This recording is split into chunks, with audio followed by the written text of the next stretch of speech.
Bismillahirrahmanirrahim. Assalamualaikum warahmatullahi wabarakatuh. Alhamdulillahirabbil alamin. Allahumma salli wa sallim wa barik ala sayyidina Muhammadin wa ala alihi wa ashabihi ajma'in. La haula wa la quwata illa billahil aliyil azim. Sahabat Kabilah dimanapun Anda berada, kembali berjumpa dalam sesi motivasi dan hikmah. Hari ini kita akan membahas yang menjadi masalah bukan masalahnya, tapi sikap kita menyikapi masalah itu. Setiap orang pasti sedang punya masalah, sebab hidup adalah perpindahan dari satu masalah ke masalah berikutnya. Life is problem. Tapi harus kita sadari bahwa yang menjadi masalah bukan masalahnya, tapi sikap kita. Itulah yang menjadi masalah sesungguhnya. Kenapa? Sebab dengan masalah yang sama, hasilnya bisa berbeda. Di kelas yang sama, soalnya pasti sama, waktunya pasti sama, gurunya sama. Kenapa ada yang jadi bintang kelas, kenapa ada yang tidak naik kelas? Bukan soal ujiannya, tapi yang menjadi penyebab adalah cara menyelesaikan ujian. Oleh karena itu, kesadaran ini harus kita miliki. Satu, tidak mungkin hidup kita tidak punya masalah. Sebab berhati-hatilah kalau kita berdoa, ya Allah, saya capek, pengen hidup ini tidak punya masalah. Hati-hati, yang tidak punya masalah itu orang yang meninggal dunia. Satu, yang di rumah sakit jiwa. Di rumah sakit jiwa itu kumpulan orang-orang yang sedang tidak punya masalah. Tapi kita harus sadar, yang berikutnya prinsipnya, yang menjadi masalah bukan masalahnya. Seorang mahasiswa pernah bertanya, Ustadz, kemiskinan keluarga saya kan masalah. Kenapa, Dek? Kalau saya anaknya orang kaya, sudah lulus kuliah, Ustadz. Pasti sudah kerja, karena pasti orang tua banyak relasi. Sekarang saya cuti, Ustadz. Saya belum bekerja, karena tidak punya biaya. Saya katakan, kalau kemiskinan itu yang menjadi masalahnya, harusnya yang sukses anaknya orang-orang kaya saja. Tapi sejarah telah membuktikan banyak orang sukses lahir dari tempaan kemiskinan, keprihatinan, kesusahan, bahkan kemiskinan hidup itu sendiri.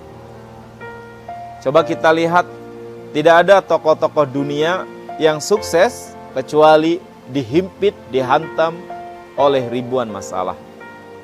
Jadi saudaraku, maaf, bahkan yang banyak menjadi korban narkoba itu anaknya orang-orang kaya. Ada orang miskin mah nggak kebeli untuk narkoba itu. Oleh karena itu, mari apapun yang menimpa masalah kita, kita harus sadar bahwa yang menjadi masalah bukan masalahnya, tapi sikap kita. Kenapa? Kita harus kemudian sadar bahwa kadang masalah juga rahmat yang terselubung dari Tuhan. Kenapa? Banyak orang menjadi hebat, kuat, justru karena persoalan dan masalah itu. Tunjukkan pada saya mana pemimpin-pemimpin dunia yang tidak terlahir dari tempaan masalah. Nabi Muhammad masalahnya besar, kompleks, tapi itulah yang membuat dia menjadi orang hebat pemimpin dunia. Sejak kecil, ayahnya sudah meninggal dunia sebelum beliau lahir. 6 tahun ditinggal ibunya. Ikut kakeknya, kakeknya meninggal dunia. Ikut pamannya, pamannya juga meninggal dunia. Sehingga membuat dia hebat luar biasa. Maka saya mau katakan, kalau saudara punya masalah besar, bersyukurlah. Kenapa bersyukur, Ustadz? Karena saudara pasti disiapkan oleh Allah menjadi orang besar. Tidak mungkin menjadi orang besar kecuali kita telah bisa menyelesaikan masalah-masalah besar. Kenapa Kopassus menjadi pasukan elit dan hebat? Pasukan khusus Angkatan Darat. Jawabannya karena latihannya paling berat daripada pasukan yang lain. Untuk mendapat baret merah, saya dengar jalannya harus 10 malam tidak pernah berhenti. Dari Batu Jajar sampai kemudian Cilacap. Berenangnya di lautan lepas Nusa Kambangan. Tidak sedikit yang kadang juga terbentur karang, kemudian hampir tenggelam bertarung nyawa. Tapi itu yang buat Kopassus hebat.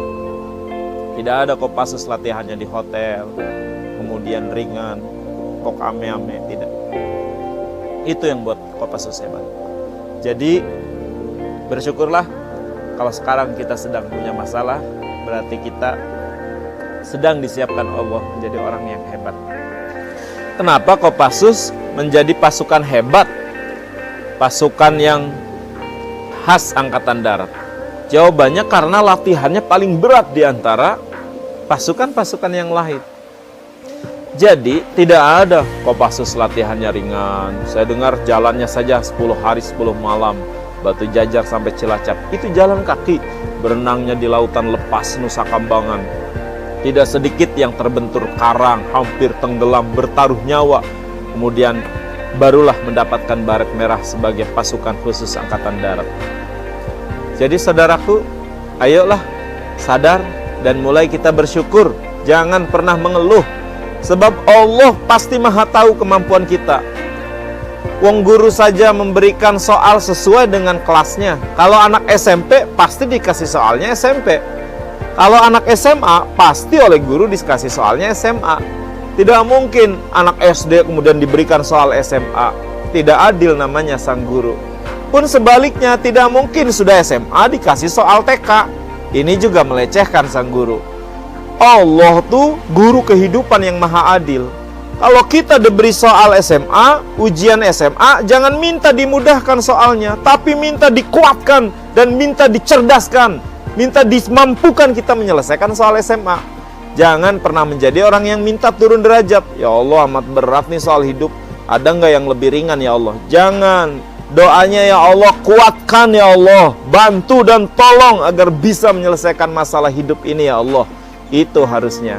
Karena Allah ngasih kita soal hebat, berarti kita akan menjadi orang hebat. Allah ngasih soal kita besar, berarti bersiap-siaplah kita akan menjadi orang besar.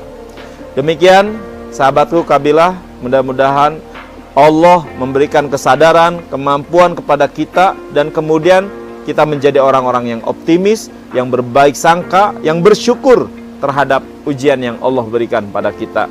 Dan mudah-mudahan kita tergolong orang yang sukses. Karena yang menjadi masalah bukan masalahnya, tapi sikap kita menyikapi masalah itu.